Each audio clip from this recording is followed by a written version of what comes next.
Hello everyone, this is Lola Lapatera. Ngayong gabi, magluluto ako ng pork adobo na may eggplant. So, simple lang. It's simple. At pagkatapos niya, magluto ako ng pansit. So, because today is very special day. It's Mother's Day. Happy Mother's Day to all. So, ang nanay ko, binati ko na kanina umaga. Happy Mother's Day, Mother. Kasi talumagod Lopez. And to my tiyahin, happy birthday. Ang isa lumagod ng rami. Kasi sila na lang dalawa ang natitira sa buhay. Oo, sila. Kaya, yun, binati ko sila na lang dalawa. At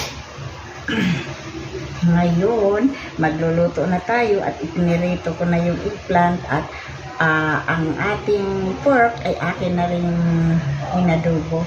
Igigisa na lang natin. So, let's start!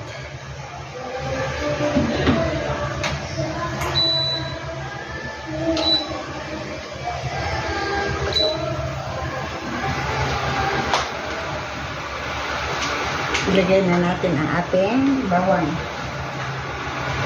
Kunti na ang lulutuin ko ngayon kasi tatlo lang kami kakain, ang dalawang bara at saka ako. Kasi yung anak ko nandun sa convention, so kami lang.